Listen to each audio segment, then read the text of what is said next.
देश धड़कने रोक करके वित्त मंत्री और रेल मंत्री को सुना करता था। अफसोस अब बजट पेश हो जाता है, मीडिया चैनल सरकार का महिमा मंडन करते हैं। 50,000 नौकरियां दे के थोड़े सामने खड़ा जी, 50,000 नौकरियां हो गई। भगवंत मान जी की जो नई सरकार है ये नई जॉब्स देने में बहुत अव्वल है। ਮੈਨੂੰ ਇਹ ਨੌਕਰੀ ਪੂਰੀ ਮੈਰਿਟ ਦੇ ਆਧਾਰ ਤੇ ਮਿਲੀ ਹੈ, ਕੋਈ ਸਿਫਾਰਿਸ਼ ਨਹੀਂ ਹੋਈ, ਕੰਮ ਪੂਰੇ ਪਾਰਦਰਸ਼ੀ ਢੰਗ ਦੇ ਨਾਲ ਹੋਇਆ। ਪੰਜਾਬ ਸਰਕਾਰ ਦਾ ਬਹੁਤ ਧੰਨਵਾਦ ਕਰਦਾ ਜਿਨ੍ਹਾਂ ਨੇ ਸਾਨੂੰ ਅਪਰਚੂਨਿਟੀ ਲਿਆ ਕੇ ਦਿੱਤੀ।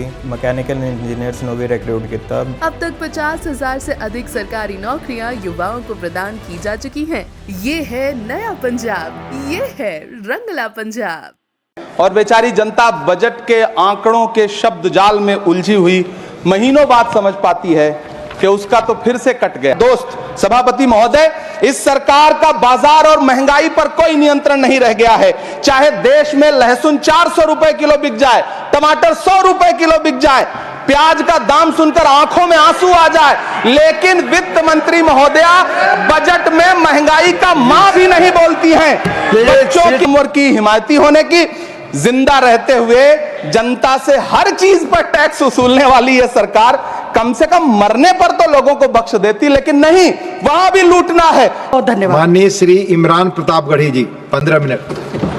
धन्यवाद सभापति महोदय।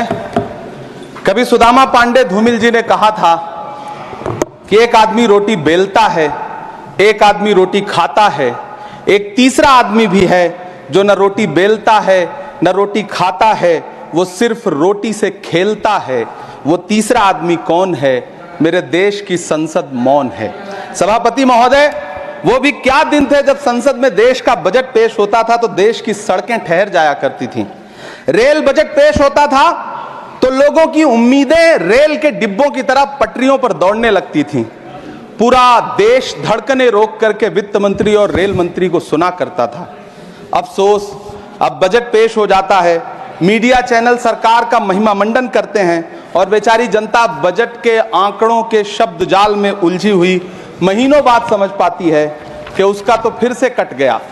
सभापति महोदय, पिछले 2 साल अमृतकालीन बजट पेश किए गए और इस बार एक नई शब्दावली गढ़ी गई है, तुष्टीकरण बनाम संतुष्टीकरण का बजट। सभापति महोदय, सुनने में कितना अलंकारिक लगता है ये शब्द। सोच रहा हूं देश की वित्त मंत्री और प्रधानमंत्री जी से पूछूं कि आखिर किसकी संतुष्टि?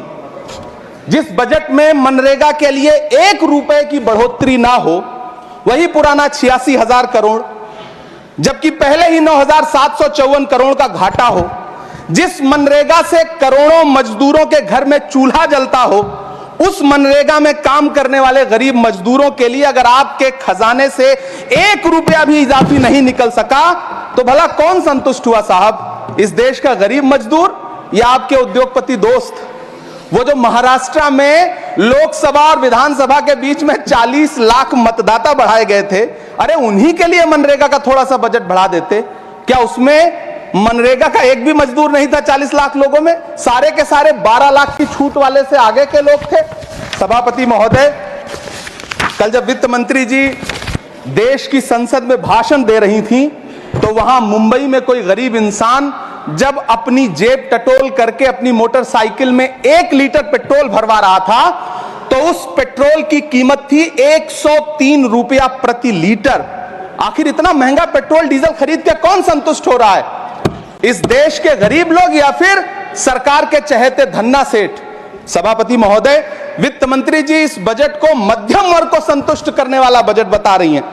अरे मैडम, हम आप यहां पर बैठे रहते हैं और वहां बाहर इसी दिल्ली में 1 लीटर दूध, चाहे वो अमूल का हो या फिर मदर डेयरी का हो, उसकी कीमत 73 रुपए लीटर है। इतना महंगा बेच करके कौन संतुष्ट हो रहा है?